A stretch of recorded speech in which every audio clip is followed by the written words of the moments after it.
শীতের ভয় সব জানালা বন্ধ? আপনি হয়তো ঘরটাকে ভাইরাসের বাসা বানাচ্ছেন। জানালা লাগাও, ঠান্ডা বাতাস আসছে। শীতকাল এলেই আমাদের বাসাগুলো যেন এক একটা দুর্গে পরিণত হয়। বাচ্চার যাতে ঠান্ডা না লাগে সেই ভয়ে আমরা দিনের পর দিন ঘরের সব দরজা জানালা শক্ত করে বন্ধ রাখি।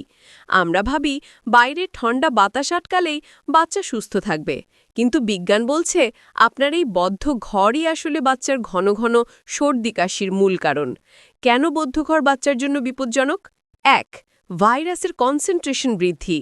শীতকালে সর্দি জ্বরের ভাইরাস বাতাসে ভেসে বেড়ায়। যখন ঘর বন্ধ থাকে তখন ঘরের ভেতরের বাতাসে এই জীবাণুগুলোর ঘনত্ব বা কনসেন্ট্রেশন মারাত্মকভাবে বেড়ে যায়। পরিবারের কারো হাঁচি বা কাশির ড্রপলেট বাইরে বের হতে পারে না, ফলে বদ্ধ ঘরে থাকা বাচ্চা সহজেই আক্রান্ত হয়। ২. দূষিত বাতাস। ঘরের ভেতরে রান্না, ধুলোবালি এবং আমাদের নিঃশ্বাস থেকে বের হওয়া কার্বন ডাই অক্সাইড বাতাসকে দূষিত করে। জানালা বন্ধ থাকায় এই দূষিত বাতাস বের হতে পারে না। এই বাসি বাতাস বাচ্চার অ্যালার্জি এবং শ্বাসকষ্ট বাড়িয়ে দেয়। ৩. সূর্যালোকের অভাব।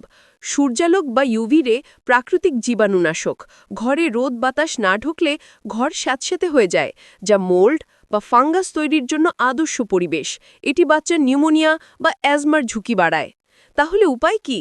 ভেন্টিলেশন ইজ কি।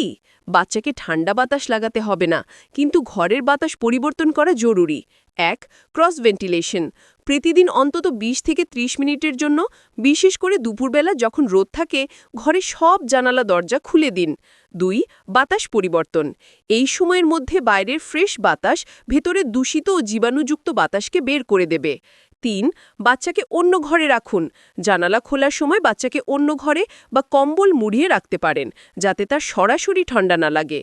মনে রাখবেন, শীতের বাতাস মানুষকে অসুস্থ করে না, অসুস্থ করে বদ্ধ রুমের জীবাণু। তাই ঘরের জানালাই হোক আপনার বাচ্চার সুস্থতার প্রথম ধাপ।